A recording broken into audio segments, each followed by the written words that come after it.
This season of Tub Talk is brought to you by Barracuda MSP. Every 11 seconds, there's a new ransomware attack. There are so many ransomware attacks that governments are now classifying them as terrorism. And it's not just big companies that are being targeted. Small and medium-sized businesses are becoming victims too. What are you as an MSP doing to help your clients from becoming the next victim? Barracuda MSP is here to help you ensure you and your clients are prepared and protected against the inevitable ransomware attacks. Let Barracuda MSP help you strengthen your ransomware protection plan. As a special offer for Tub Talk listeners, visit barracudamsp.com/Tub Talk and receive a free first month on any subscription you start with Barracuda MSP. That's barracudamsp.com/Tub Talk and receive a free first month on any subscription you start with Barracuda MSP. Thanks to Barracuda MSP for helping bring you Tub Talk. Now, on with the show. Hello and welcome to Tub Talk, the podcast for IT consultants. Now, during this season, we're speaking to some of the most remarkable women in technology, and today's guest really fits that description. Vera Tucci is an IT entrepreneur and co-founder of T Consulting, a company that provides IT services specialized in security and business continuity. Vera is also a TEDx speaker. More on that later. She has a background as a guest lecturer in public and private colleges in the US, and she served on the advisory board of one of the world's top cybersecurity companies. For me, Vera is an amazing communicator of ideas, as you will hear during our conversation. Vera, welcome to Tub Talk. Hi, Richard. Thank you so much for having me. Thanks for the warm introduction. Really excited to be here today. My pleasure. Where are you joining us from today? Where do you call home at the moment? Right now, home is Italy, which is my homeland, and a place that I haven't left in a year and a half since the situation outside. More specifically, our company is based in Forlì, which is a small town northeast of the country. Nice place to live and a very exciting technology region for a company like ours. Yeah, we were speaking just before we hit the record button about the fact that you and I are used to doing traveling. We haven't done very much traveling lately at all because of the COVID-19 pandemic, but it'll be good to get out there and start meeting people again soon, won't it? Exactly. Can't wait for that. Yeah. Now, for anyone who is unfamiliar with your work, can you give us a short overview of your background? Of course. I am the co-founder and now COO of T Consulting, which is an MSP. But I like underlining the fact that when I started this company in 2007, I didn't have a technical background. I can say that when I was a teenager, I was the least technological person in my inner circle. There are lots of embarrassing stories about me yelling at printers for not working. I was the classical user that now technicians get angry with because I wasn't getting along with the tool. I wasn't understanding it. So I thought that I would never have a career related to technology. But as sometimes happens, life has its own way to present you with opportunities. So I graduated in political science. I was ready for a career as a public servant, being a social worker. I was ready to have a government job, but I met a person that shared an idea. He shared a vision. He shared a dream, and he asked me to get on board and start a company. I always had this desire for creating something that I could call mine, something that I could contribute, developing a place of work where people could go and be happy and create better lives for themselves. And so even though I didn't have that technological side, I had the entrepreneurial spirit, and I said yes. I jumped on board. We co-founded the company, and from there I built, as I went into this experience, all the skills that I needed. And now, 14 years later, I can say that I am exactly where I was supposed to be. That's a wonderful, wonderful story.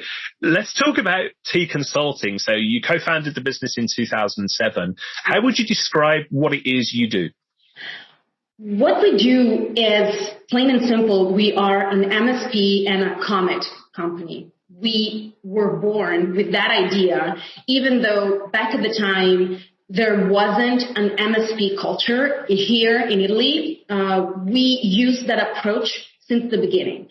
My co-founder, a business partner and husband, because we are a couple-run company, had this intuition of creating a business where the clients could be taken care of with tools that allowed automation, that he could charge for a monthly fee per workstation or per server. But it was just an intuition. He didn't know that there was a specific definition for that kind of approach. So in the first years, we started traveling. We went to the US. We went to the first conventions, for example, the CEA convention in Las Vegas, and we realized, hey, wait a minute, this is what we do. So there's a name for it, there's a community for it, there are specific tools, but that was our intuition since day one. And we were helping small and medium businesses creating a more structured IT for their companies, giving them the tools, giving them the hours, giving them the tech support. But we were mainly focusing on companies that didn't have internal IT departments, because that was the main situation that you could find, at least in our region, 10 or so years ago. In the recent years, we shifted our focus, or it would be better to say that we have two main targets right now for clients. One is still the small business, the small and medium business that doesn't have internal IT, so we provide for full support. But we have more and more companies that have an internal department for information technology, so we are supporting them into creating a stronger, safer IT department and an overall wider security net around the company. So again, we were having that intuition. We had that intuition and we were using that approach. And a few years ago, we realized that there's a name for it as well. Somebody put a name on this approach. It's COMIT, co-managed IT. And we kind of patted ourselves on the back, say, hey, we are on the right track. We are doing things the way that is better for the clients and for the industry. So this is what we do. We focus on managing, making business more secure, business continuity, allowing a client to grow without having to be concerned about everything that is related to their network or their data or their process being preserved. Yeah, that's fascinating that you came to the concept of managed services by intuition rather than, it was very similar for me in about 2005. So around the same sort of time as you, I realized there was a better way of doing things, but didn't know about managed services at all. And then traveled to the US. I had my eyes open to it. So it sounds as though we've traveled similar paths. I'm really intrigued as well. The co-managed IT, we used to call it downstream IT back when in the day. I've really seen that grow in popularity as a result of the pandemic. So I've seen lots of internal IT teams who really saw managed service providers as the enemy because they didn't want to work with them because they thought they were going to take their jobs away, and so never engaged with MSPs. And I think as a result of the pandemic, there's lots of IT departments who haven't got the skills internally, haven't got the resources, the knowledge, everything else that MSPs have. And so MSPs have become their friends now and started working. In what sort of timescale was co-managed IT become a focus for you? Is it as a result of the pandemic or before then? It was even before then. Thinking back, I think that we started serving more IT departments around 2013, 14. Wow. I believe it was a natural development for the digitalizing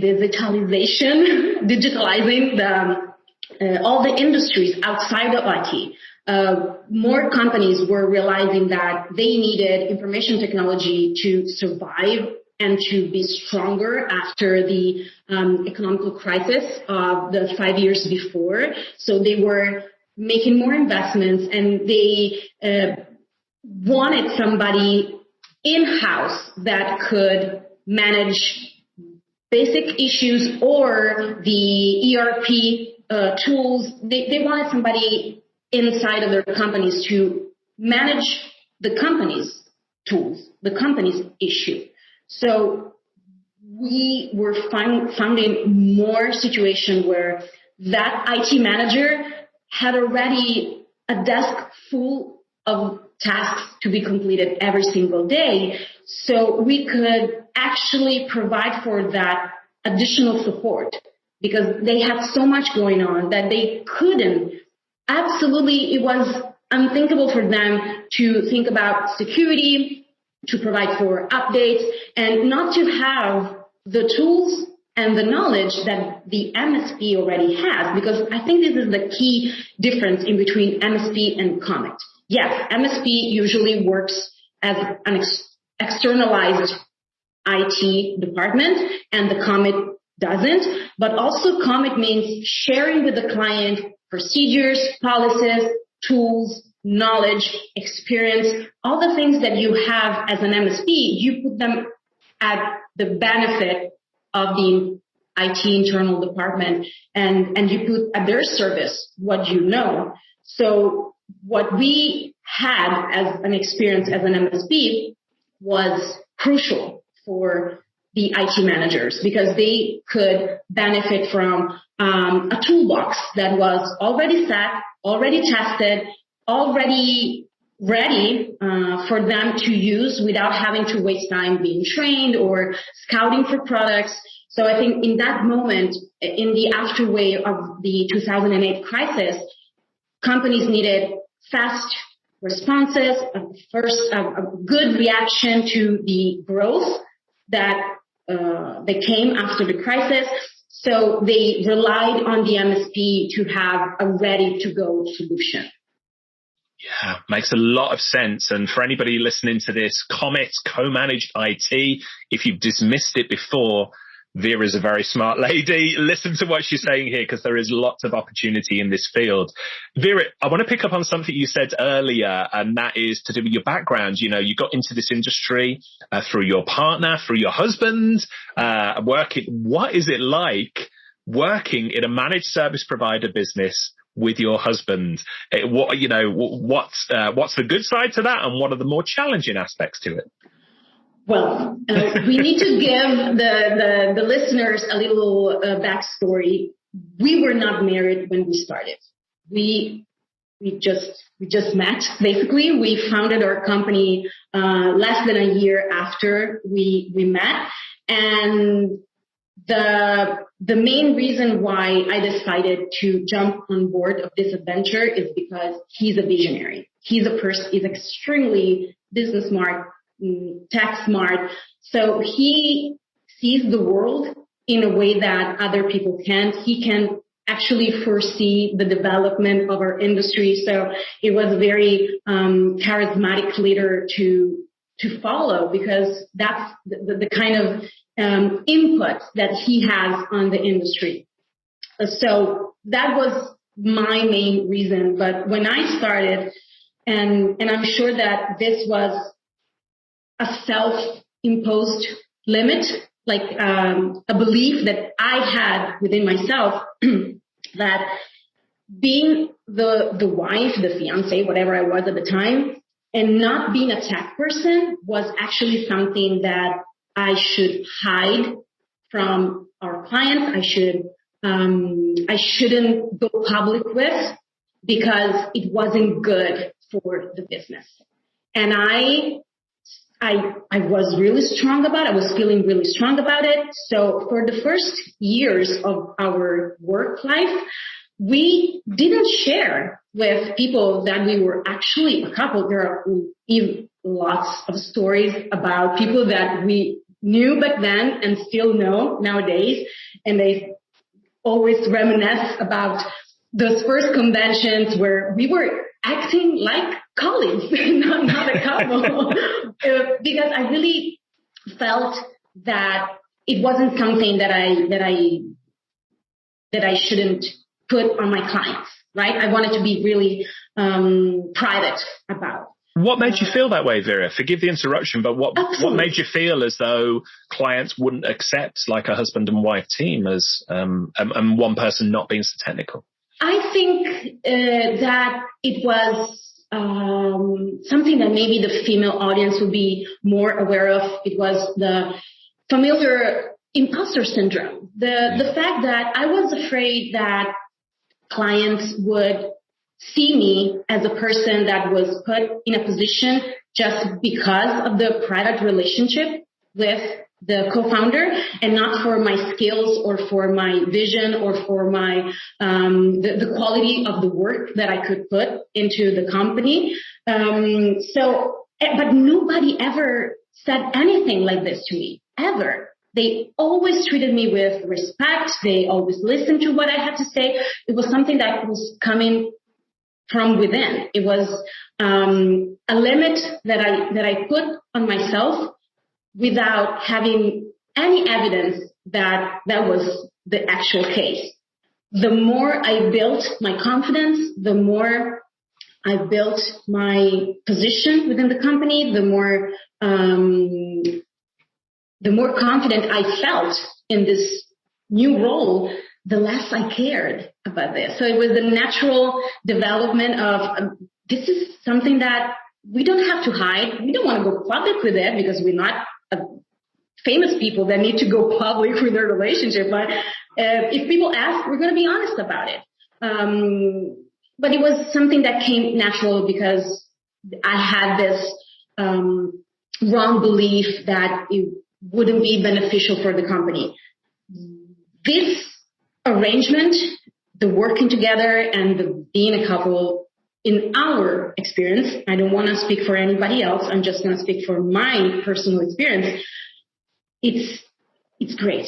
It's life-saving. It's less stressful than being an entrepreneur and being married to somebody that is not, because work for us is such an important part of our lives, and the fact that we can share it means that we understand each other, we understand the bad days, we understand the stressful times, and we share it, and we can talk about it, and the other person is going to be on the same page. So I can honestly say there's no downside, but there's no downside because when we are at work, we are working. We really put an effort into speaking to each other as colleagues, into maintaining that professional relationship, the professional conversation. It's something that we really care about. We don't want to have those two parts of our lives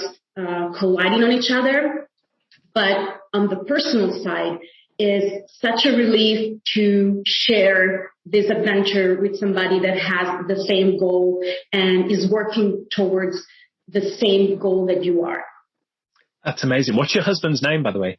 Matteo. Matteo. Yes. Pass our thanks to Matteo for encouraging you into this industry, because I think I am not alone in saying so many people are going to find what you've just said so inspiring. I know so many couples who work in the industry, and especially so many women in technology who feel the same way that you talked about, because they are not highly technical. Let's be honest here, because they're not nerdy and geeky, that they feel as though they need to hide that fact somewhat. And you've absolutely proven that is not the case. So thank you so much for sharing that. Of course. I think other people will find it inspiring. I mentioned earlier on that you're an entrepreneur.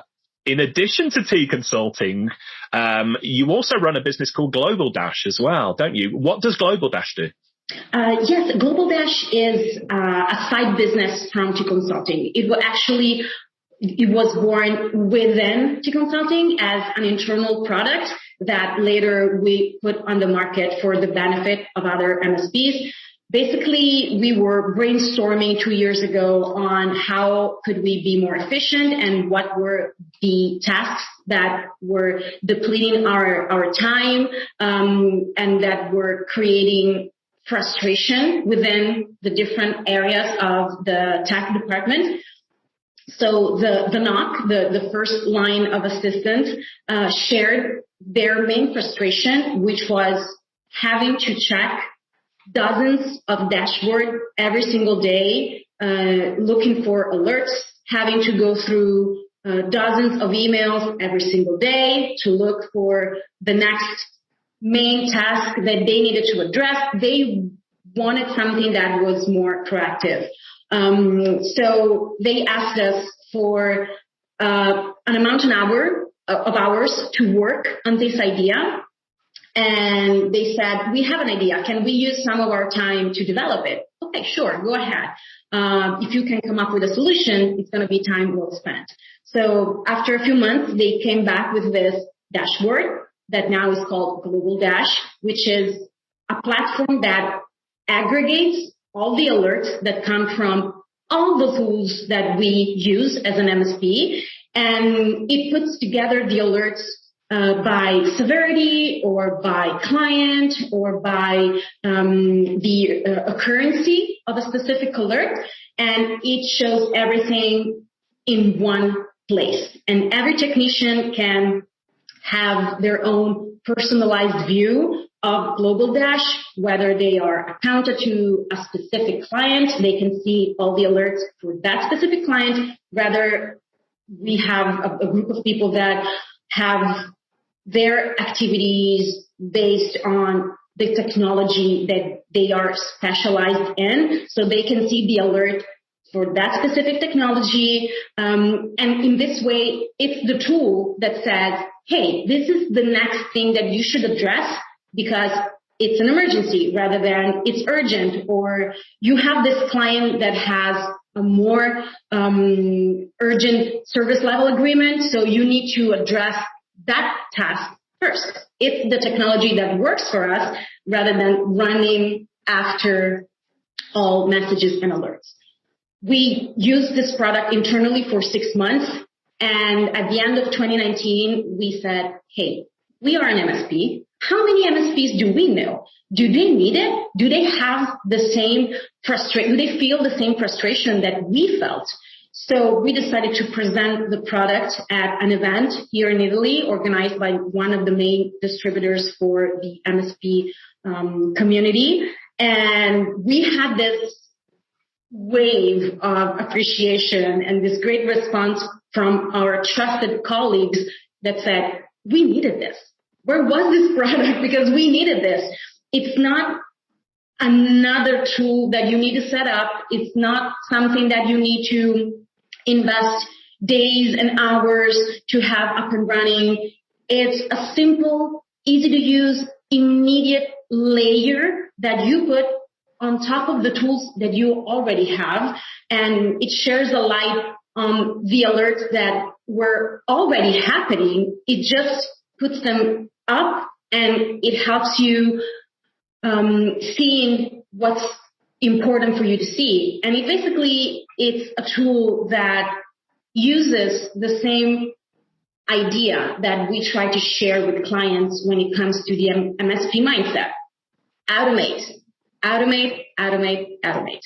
We want to have that approach when it comes to the work that we do with the clients. I think that we should first apply that concept within our companies to work better, to work smarter, to work faster. And that, at the end of the day, is also something that you could use to sell your services to clients, because you can prove them that you are doing inside of your company what you are preaching for them to apply. So since the end of 2019, the product was available in Italy. And since the beginning of this year, 2021, it's available to everybody in the world. We work with lots of vendors. We are an all-week official integration, a data official integration, and we had this soft launch because of the pandemic. We couldn't participate in any event. We couldn't go to all the conferences that we want to attend to show the product. But the working hand in hand with the vendors helped us get out there and promote the product outside of our country as well. So we hope to go back to the normal sales strategy soon, but right now we are enjoying this moment of development either way. Makes sense, and sounds like a wonderful product as well. Most of the best products that I've seen in our industry have been born out of people running an MSP and having a need. They've highlighted the need. Historically, I've spoken to Chris Day, who founded IT Glue, so many other people we've had on the podcast who have built MSPs, seen a need within the business, built a tool that has then gone on to become wildly successful. So I wish the very best for Global Dash there. And we'll make sure to include in the show notes for this show links to all of Vera's contact details, as well as Global Dash, T Consulting, and everything else as well. I mentioned earlier on that you've delivered a TEDx talk entitled Tears Over Margaritas. I watched that when we first met a while ago and was blown away by it. I'd encourage anyone else who's listening to this to check it out as well. It's very, very powerful. How did that TEDx talk come together? Well, first, thank you for the question, because that TEDx was one of the highlights of the last few years for me. It was something that I always dreamed of, and the fact that I could participate at a TEDx conference with a story that I felt so strongly about, for me was really a highlight. A little backstory. I decided a few years ago to set up a side business for myself in the United States, something that was completely unrelated to information technology. It was something really outside of my traditional experience, and that business had a very short life. No matter the effort, no matter the time and the money and the energy that I put into it, it didn't go well. So after 1 year, I had to close that business. And the following year, I had to manage the after wave of realizing that my dream was over, that my company had to be closed, that it didn't work. It wasn't easy. It was the opposite of easy. It was something that really had an impact on myself, on my family, on all the aspects of my life. So in 2018, I randomly met during a trip to New York a woman. She was the host of the Airbnb that I was staying in, and she witnessed one of the hardest days in my life in that specific moment. And while we were drinking a margarita and having a very powerful conversation, she told me something that I didn't realize in that moment how profound it was and what kind of impact it was going to have on my life. She said, "You're going through something bad. It's something that is hard, but you're going to get through it. And you're going to use this story. You're going to use your bad experience as a message that you can share with other women, because it's just something that didn't work. It's not you. It's the project that failed. Failure is something that can either be a learning experience, or it can be a scar that doesn't heal. It depends on how we talk about it, and it depends on if we talk about it." That said, my trip was over. I came back home and I started writing about this encounter and this amazing friend that I had now in New York that was so, had such an impact on my life. And at some point, the social media gods were working in my benefit, and they showed me an advertising for a TEDx call for speaker. The TEDx was hosted by one of the biggest Ivy League colleges here in Italy, the Lewis University, and everything clicked because the call for speaker was for English-speaking speakers, check. It was about sharing an experience that allowed you to change the perspective on something. And for the first time in my professional life, I didn't overthink that. And I immediately applied for the call for speaker. I was supposed to send a small abstract of my speech in a video. I recorded it. I sent it over. It didn't go through once. It didn't go through twice. And I insisted, but the video couldn't go through the platform that was set up. So I called them after the deadline and said, please give me another way to share my candidacy because I need you to see it. They were very kind. They allowed me to send the video in a different way. 30 minutes later, they called me back and said, you're going to be on the finals. You're going to go in Milan in 1 week and you're going to be one of the finalists.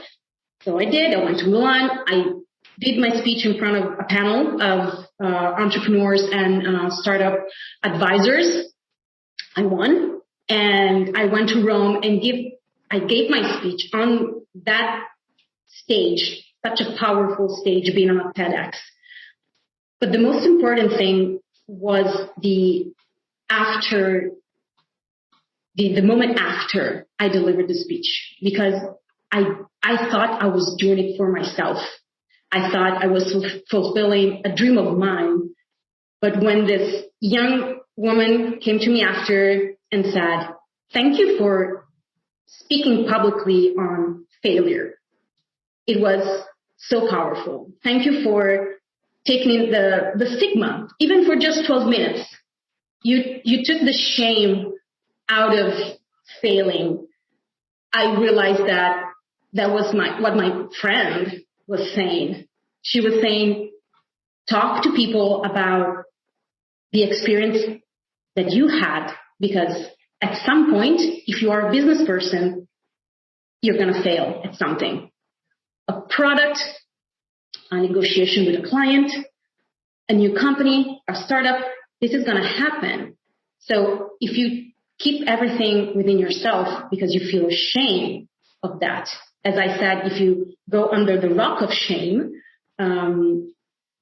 everything is going to be worse. And you're not going to climb out of it. But the more you speak about it, the more you realize you're not alone. There are so many people going through the same thing. And that not being alone is what gives you the strength to think about the next idea, create the next project, call the next client. And that was the main realization of what my experience was for me. It was a tool that I could use. It was not just something that happened to me, but it was a story that I could share to help others as well. It's an incredible story, and again, such an inspiring presentation. I would encourage everybody to go and check it out. Do a YouTube search for Tears Over Margaritas. You will find it. We'll include the links to the video in the show notes. Do you still stay in touch with the lady that you spoke to from the Airbnb in New York? Yes, of course. I talked to her during the pandemic. She moved since then to another state in the U.S. She changed her life. She changed her business. She was a pharmaceutical rep, and now she has this amazing business of creating homemade soaps in the nature in Arizona. She's just an amazing person. But the biggest quality, the most powerful quality that she has is that she makes everybody feel seen and welcomed and okay. She's like that for herself, and she wants to be sure that every person that she meets feels the same way. She feels okay with what is happening. And we haven't spoken recently, but the last 18 months have been so crazy for everybody, to go on with their lives. But yes, we are in touch. That is wonderful. And do me a favor. What was the lady's name? Her name was Nkata. So get in touch with Katja and say from us, thank you very much for encouraging Vera to share her story, because it's a wonderful TEDx talk, and we're so grateful you shared that with us. I want to change tact a little bit here, change direction. I want to talk about cybersecurity, something that you are very, very aware of, very experienced with, and it's something that's jumped to the top of most managed service providers' agendas over the past couple of years or so. Now, you've acted as an advisor to one of the world's top cybersecurity firms in the past.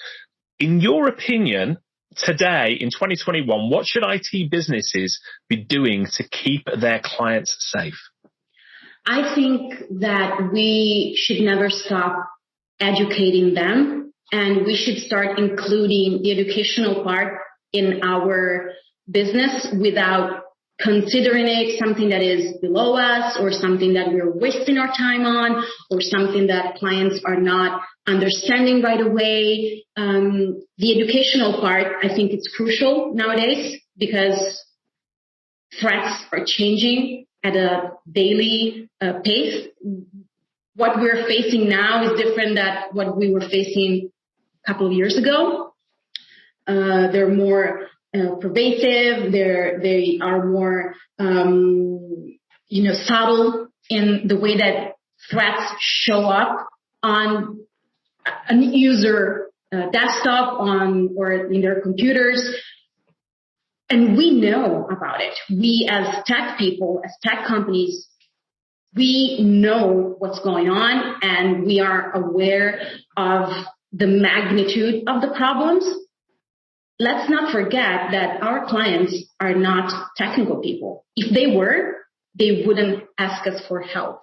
Yes.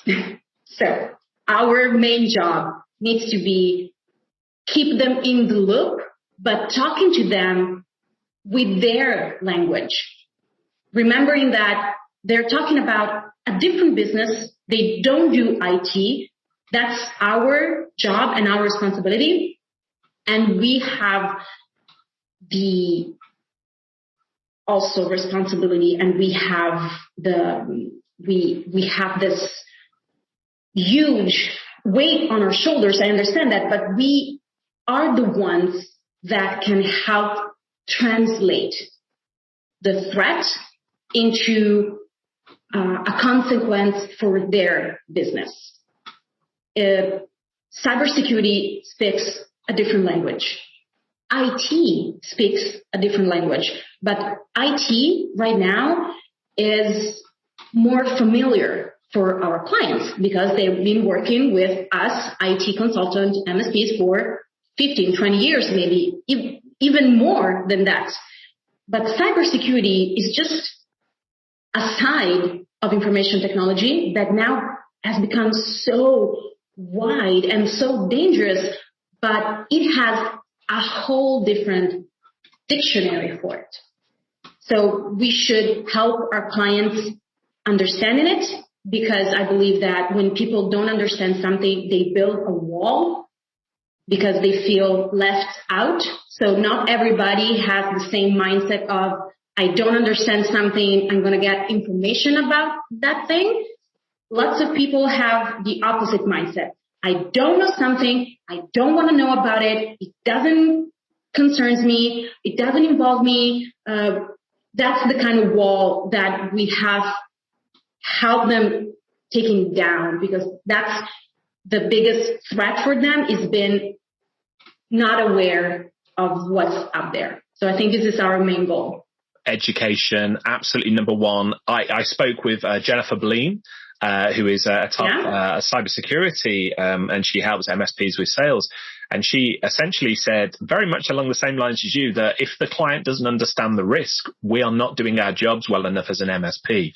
We need to help them understand in terms that they understand the risk to them and why they should take action on it. So absolutely agree with you, Vera. Thanks for sharing that. So we've mentioned the one thing that MSPs Sorry, Vera, you were going to go ahead and say something. Oh, I just want to add a little something that I've experienced myself, and I think that lots of people are experiencing right now, is that the educational part of our job isn't just marketing related. Yes. It can happen that you spend time, money, and energy into creating a series of videos, or you create documentation for your clients, and nothing comes out of it in terms of immediate return. We shouldn't use the marketing mindset to provide that education to our clients. In marketing, you know better than anyone else that everything has to be monitored to say what's working, what's not working, what kind of return you have on the investment. Education on cybersecurity should go beyond that kind of mindset. You should do it for the sake of your clients, even though nothing comes out immediately from it. It can happen that clients need more time to react to the information that you're sharing. Don't get discouraged and keep doing it, even though you're not making a sales out of that activity. That makes absolute sense. I'm so glad you shared that with me, because many MSPs, I guess, only see cybersecurity as a marketing activity. When the reality is we all get into this industry because we want to help people. I think that's true. Or the majority of people get in because they want to help people. By helping people, by educating people, it may not generate an immediate return, but it does generate trust. It does let people know who we are. It raises our authority. Such a powerful point you made there, Vera. Thank you. Yeah. Of course. We talked about education as being something that MSPs should do. What's the one thing that you see MSPs doing in regards to cybersecurity that you wish that they wouldn't do? What's one thing that MSPs should stop doing with cybersecurity? I think that we should stop selling technology. We have to start selling solutions to clients.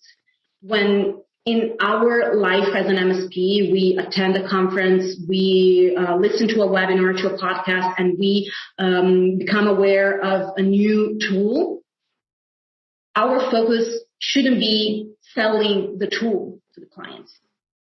Our job is to absorb that tool, integrate it into our solutions, and provide the best care for the client, regardless of the technology. If we invest our time and energy into explaining the technology to the clients, we are not going to get a lot out of it. It's a longer process. Sometimes it's a dead end because the clients don't want to hear about a new product.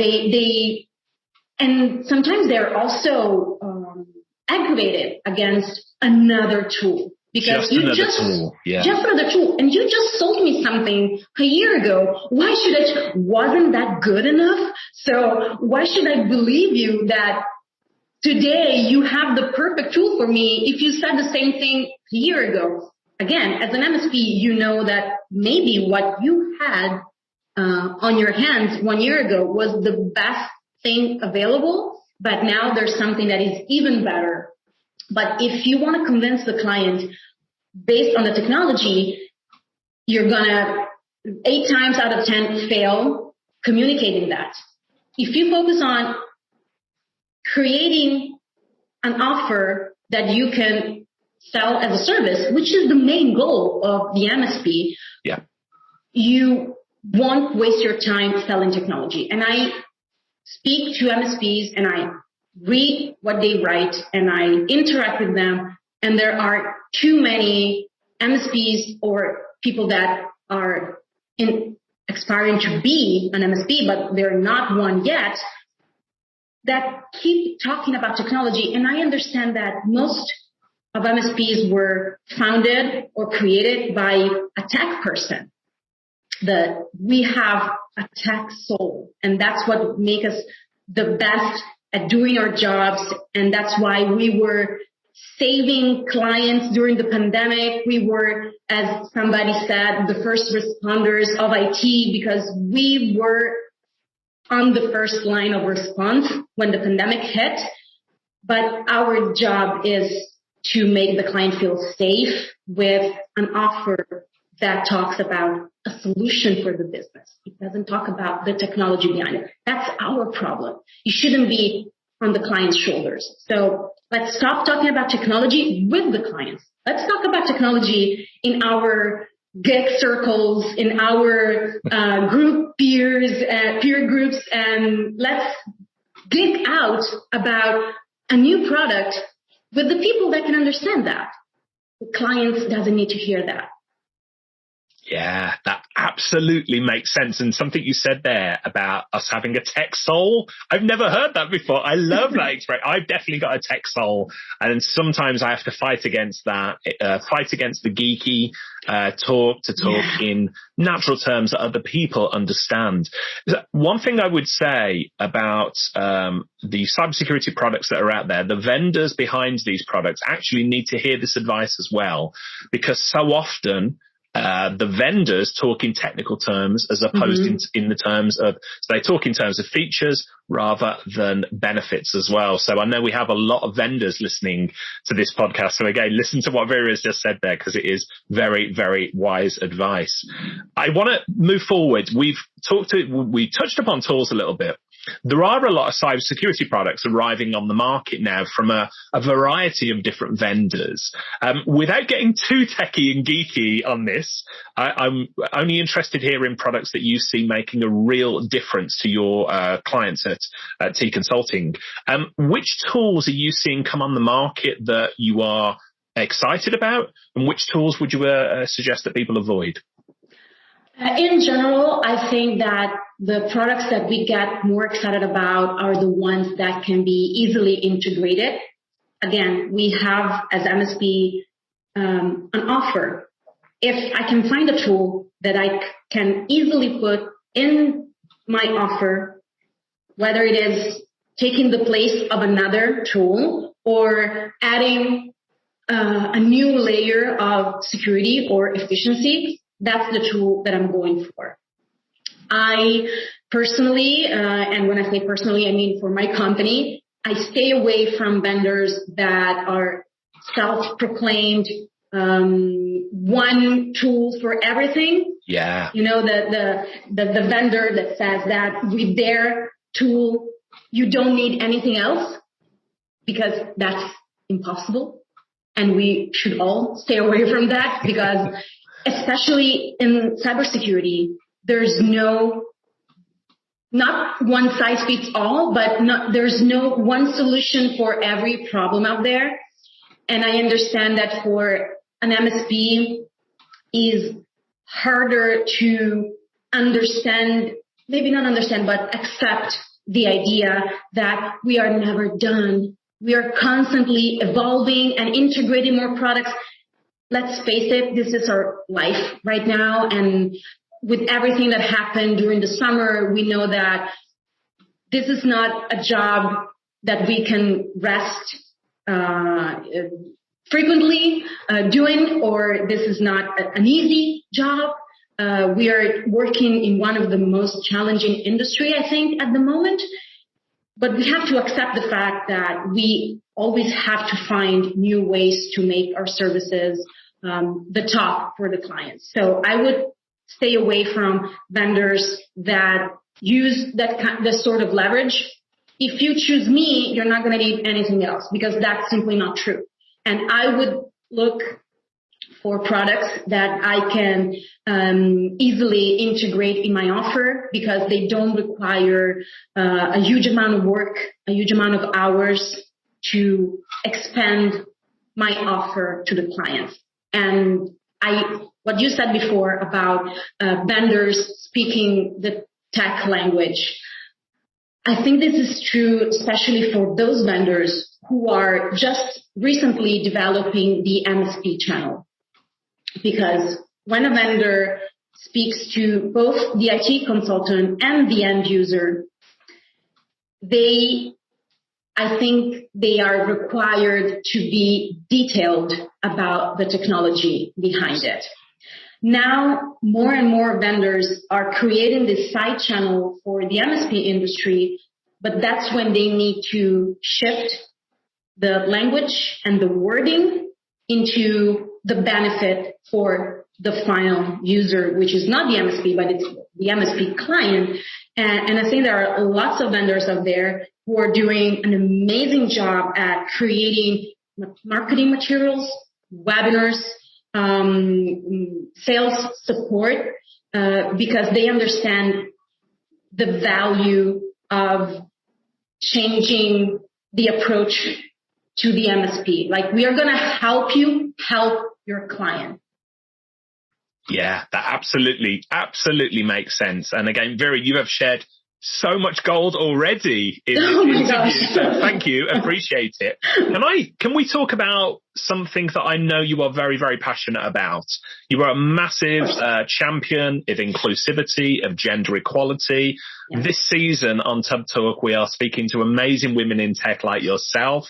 And one of the questions that I'm asking everybody is, how have you found it to be a woman entrepreneur in, let's be really blunt about this. This is a male-dominated industry. Mm-hmm. What have you found it like to be a woman entrepreneur in this IT industry? As I said before, the first years of my career, I thought that I wasn't enough to be in this position. So I behaved accordingly to this limiting belief. But that was mine. It was my issue. It was not the world's issue. The more I started attending MSP events or meeting other MSPs or being out there and connecting to other companies like ours, I realized that I don't think that I can speak for the IT industry, but I can speak for the MSP industry. This is one of the most open, inclusive, ready for the next chapter of society industry in the world. The MSP industry, I think it's different from any other industry out there. And we can see it with the level, the number of networking events, peer groups, events where MSPs share with other MSPs their knowledge and their take on something. It's really difficult to find a vibe of competition in between MSPs. There's this idea of working together. And I think that the fact that I never experienced any sort of retribution for me being a woman comes from the fact that MSPs are people that want to see technology, do technology, and they're so focused on that they don't care whether they work with women or men. It's not an issue. We do have an issue of a number that is too little of women being in this field, but I've never received any side look or snarky comment about me being in the room when I was working with other MSPs or I was interacting with them. Never in 14 years of my professional career. That being said, I think the issue is we don't have enough women participating in this industry. But once we open the door to them, I'm sure they're going to find a very welcoming community and something that is not that common out there. Agreed. And, we've spoke about this many times in this podcast, but the MSP industry, the space that you and I are in, and everybody listening to this, is such a unique space for wanting to help one another. Yes. Peer groups, community groups, podcasts, all of these things, people sharing so openly, so honestly their time and experience with others. I've experienced it again and again. That's why I love the managed service provider industry. However, we've said we don't have enough women in IT at the moment. What can we do, Vera, to attract more girls, more women into careers in managed services? I think that we could do two things. When we are speaking about attracting more women in the industry, we're talking about people that already made a career choice for themselves. So most probably they won't have a technological background, because that's the majority of the cases for women out there. If that's the case, we should let them know that MSP doesn't just equal being a system engineer. There are so many figures that we need, so many different roles that we need within our organization, that there's room for anybody who's smart, open, flexible, quick learner, wanting to get out there and promoting all the things that we talked about before with the client. So there's room for everybody who has that set of soft skills. Doesn't care if you're not a tech person. If you are a tech person and you are a woman in this field, that's the best case scenario. And we should more actively approach women in our recruiting sessions, because there are lots of amazing female system engineers in the world. So let's be active about the recruitment process.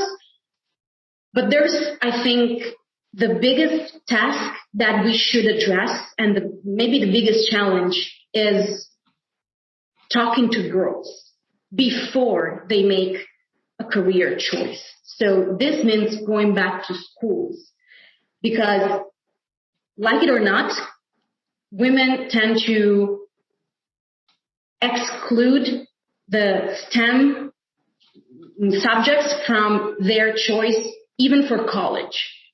So the choice is made in high school, sometimes in middle school.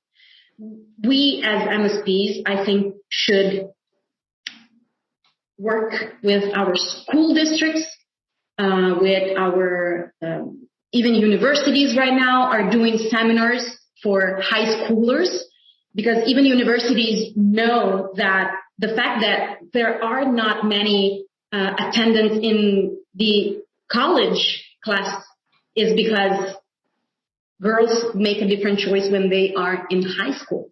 So we should go back to school and we should create labs, seminars, any sort of event that helps girls getting more familiar with technology. But I wanna underline something that I really think is the key point. We should actively look to engage girls, but we shouldn't left boys out. Yeah. Because our goal as a society is to be more inclusive, more diverse. So we have to teach younger kids that there's no gap in between what girls can do and what boys can do. We have to put the effort into educating, again, the younger generation, so that in 20 years, we are going to have a diverse company, a diverse boardroom, because the younger generation grew up without focusing on the differences and without expanding that gap. Right now, for the adults, it's a different issue, but I think that it's super important that we have women in technology roundtables and side panels at conferences. It's something that 10 years ago was not even there. So huge thank you and huge praise to those organizers that are putting their efforts into creating that side conversation. My dream is that in 10 years, maybe 20, it's more realistic, we're not going to have a side panel for women. We're going to be so normal that there won't be any need to have a specific roundtable, because we're not going to be women in tech. We're going to be people in tech, like everybody else. But when we address this issue with adults, again, I think it's important to involve men in the conversation. Like it or not, if the majority of the companies are owned by men, it's them that we have to engage and say, be more open-minded, be less biased against women, actively include younger system engineers in your team, help your male team supporting younger women into doing their jobs. I think it's an effort that we have to share. Otherwise, we're always going to be a side chat instead of part of the main conversation. Yeah, could not agree more. And for MSPs, I always say that the customers that we serve, the clients that we serve, typically small businesses and organizations, these are not male-dominated customers. They are typically a 50-50 split, men and women. So when it comes to our service desk and system engineers, I find it a little bit perplexing that it is nearly exclusively men. You know, there are lots of good system engineers, female system engineers there, but really from a business perspective, we should be representing our clients in the way that we support them. So exactly. That alone, I think, makes good business sense. But everything you've said points to education, and, you know, big shout out for CompTIA and other organizations who have done a great job. CompTIA with their Advancing Women in IT, they're really bringing this conversation to the fore. And I hope that this podcast helps raise the awareness of that as well. Absolutely. When I see the lineup of speakers at events, I always think, why there's just one woman, or sometimes why there's not even a woman in the panel. So when you listen to a podcast like yours, having more women showing up, I think it's amazing what you're doing. And I'm sure it's going to help either women feeling more seen and more heard and more included in the conversation, but also it's going to normalize their presence for men, because I had a great positive experience, but I'm aware that lots of women didn't have such experiences in their lives, and they struggle with man opposition in their advancement of the career. So I think that every way that we can normalize the diversity in our companies, it's something that will help us reach that smaller gap goal in our society. But it's an active change that we have to promote. It starts with the small things. I just want to make a quick example. I have an office manager who's a young woman that we hired right out of high school, and next year is going to be 10 years that she's with us. Until 2 years ago, since she's the office manager, she was the person that people asked coffee with when they had a meeting. 2 years ago, I said, no more. Don't ask. I know that she's the office manager, but she's the office manager. She's not the person who's supposed to make coffee for anyone. So now the rule within the company is that the one who's hosting the meeting, he's the one who's making coffee for the guests. Yeah. It doesn't matter if it's the COO, the CEO, or the CTO. There's no one that should be asked to make coffee because you are in a higher position of the organization board.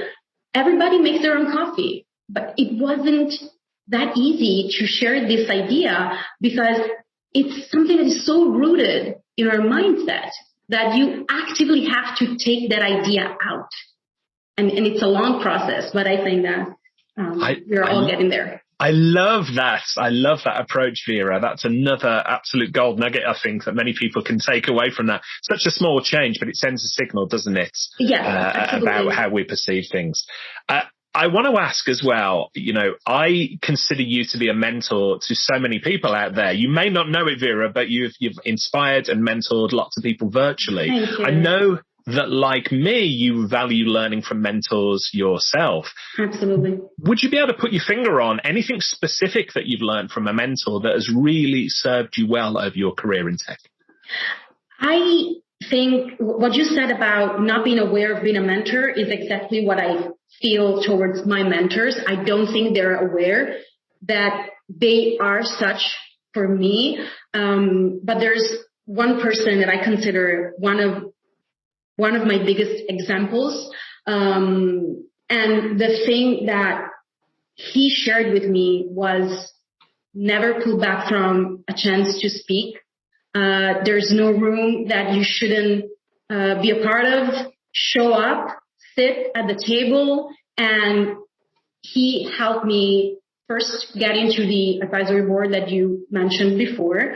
But he told me that he really believes that the more diverse an environment is, the better the environment is, the more efficient it is, the more innovative it is.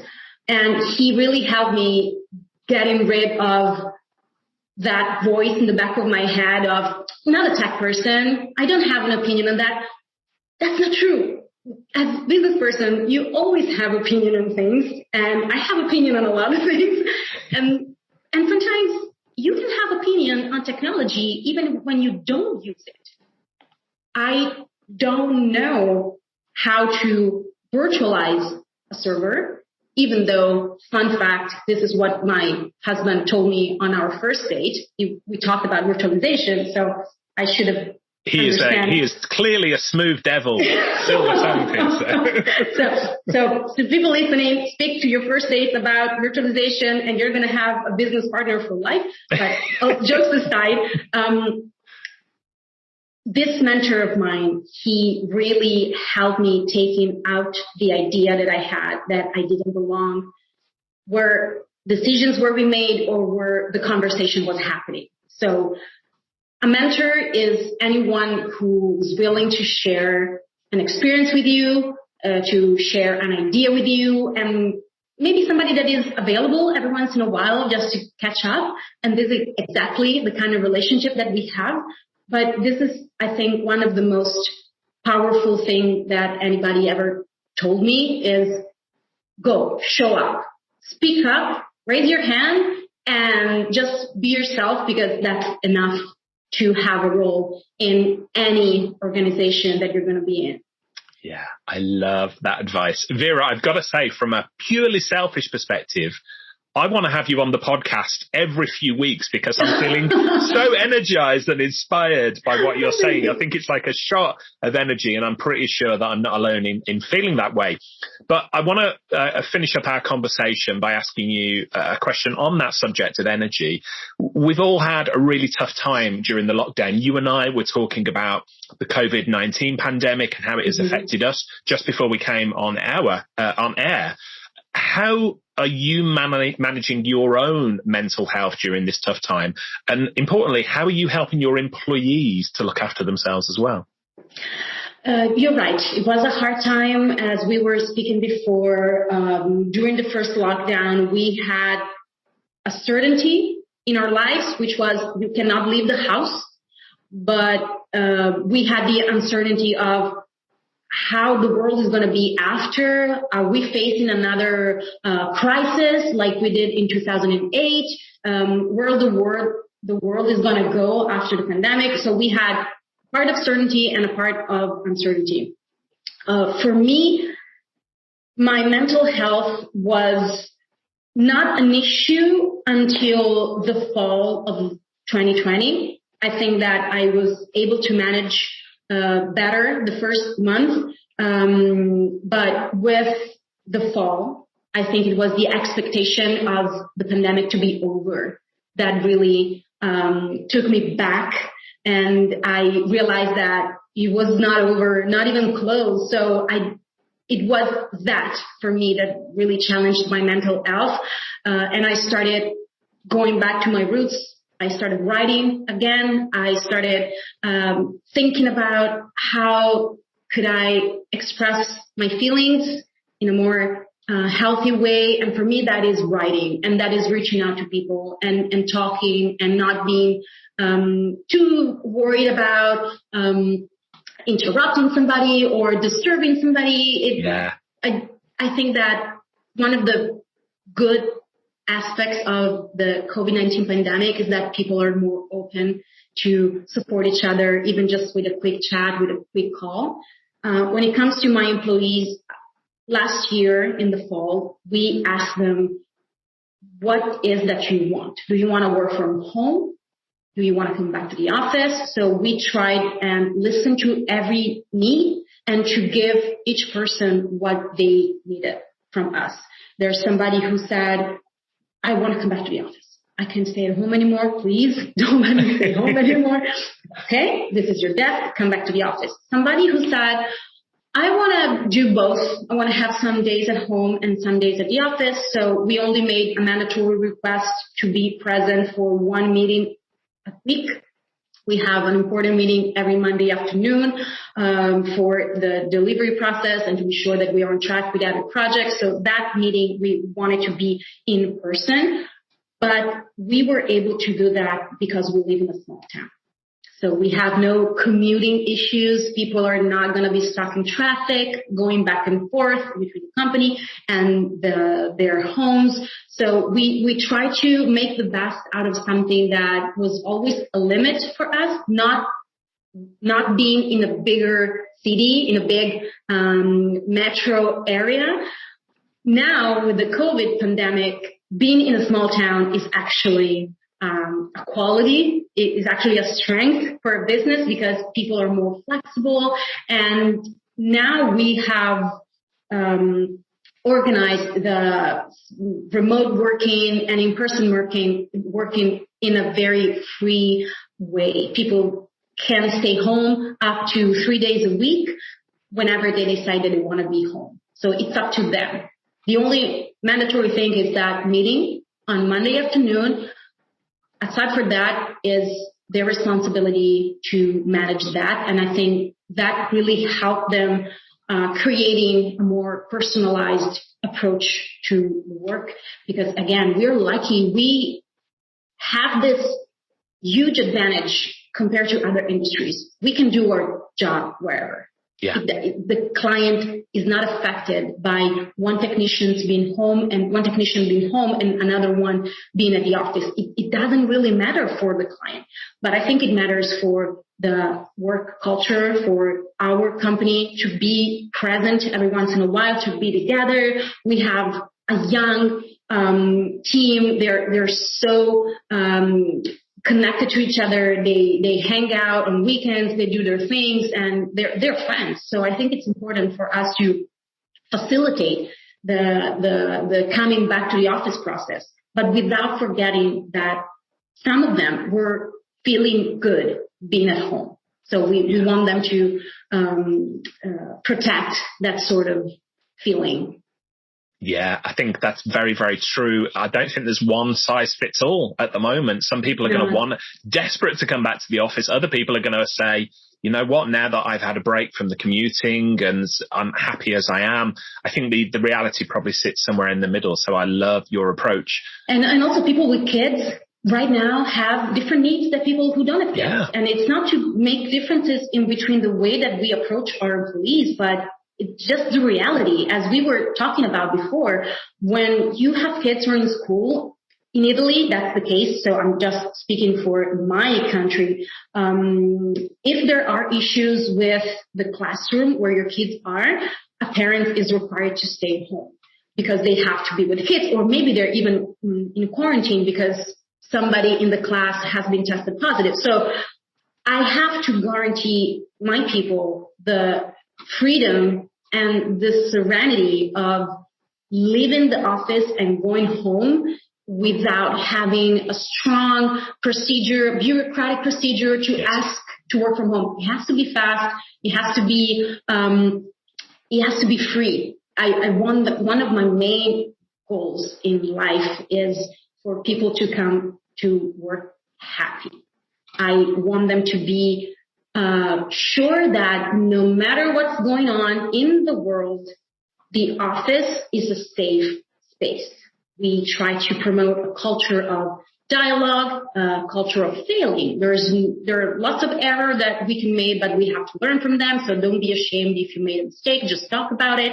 But mostly we try to really create this environment where there's no yelling, there's no seniority.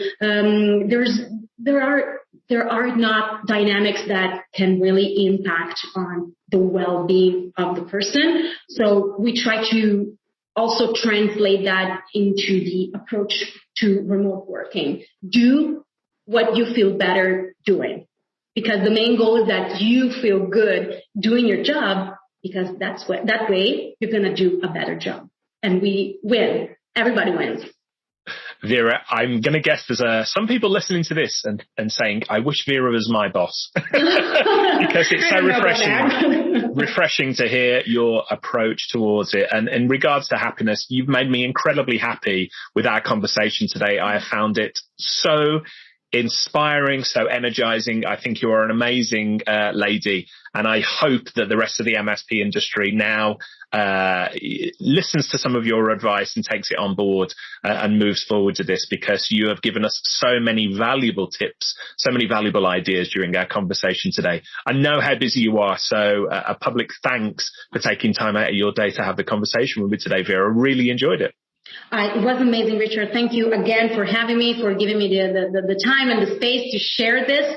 I don't know if that helped anyone, but I think that even the fact that we are talking about how we approach life and work, no matter our path of life, it's always helpful. I love listening to your guests, and the fact that now I can be one is something that I'm very grateful for, and I'm very happy that I could be part of this.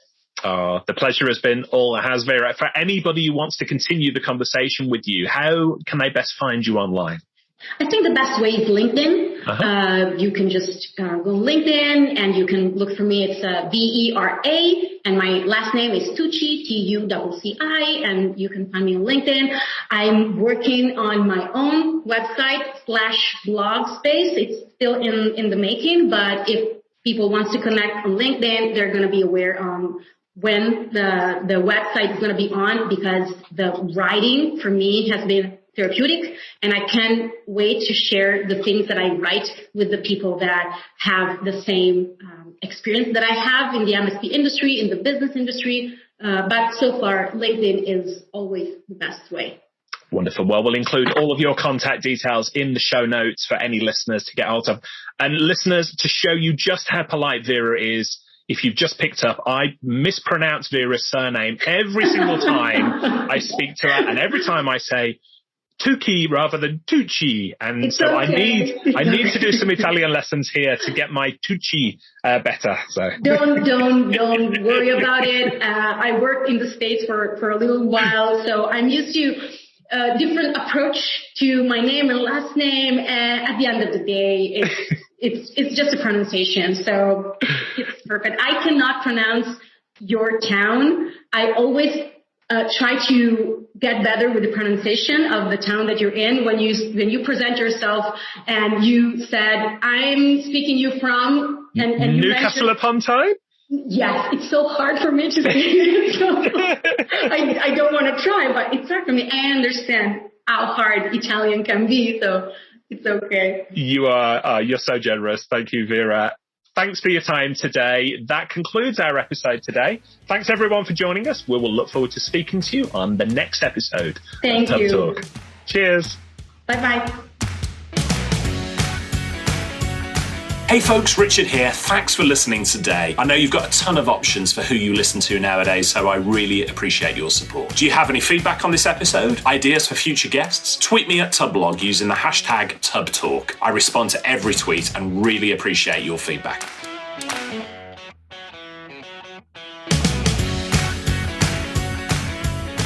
This season of Tub Talk is brought to you by Barracuda MSP. Every 11 seconds, there's a new ransomware attack. There are so many ransomware attacks, governments are now classifying them as terrorism. You've seen the news. Oil pipelines, universities, corporations, all paying millions of dollars. It's not just big companies that are being targeted. Small and medium-sized businesses are becoming victims too. So what are you as an MSP doing to help your clients from becoming the next statistic? Barracuda MSP is here to help ensure you and your clients are prepared and protected against the inevitable ransomware attack. 1. Attacks start with an innocent-looking email that tricks users into revealing usernames and passwords. Barracuda MSP can train your clients on your behalf to recognize an attack and enable you to deploy anti-phishing technology. 2. Secure clients' web applications. File sharing services, web forms, and e-commerce sites often have weak points hackers are looking for. If hackers get into these applications, they go after business data. Protect access to these applications so hackers can't get onto your client's network. 3. Backup is a must. Today's solutions make it simple and fast to protect archives and backup or restore an up-to-date copy of an entire server or an individual file. Let Barracuda MSP help you strengthen your ransomware protection plans. As a special offer for Tub Talk listeners, visit barracudamsp.com/tubtalk and receive a free first month on any subscription you start with Barracuda MSP. That's barracudamsp.com/tubtalk and receive a free first month on any subscription you start with Barracuda MSP.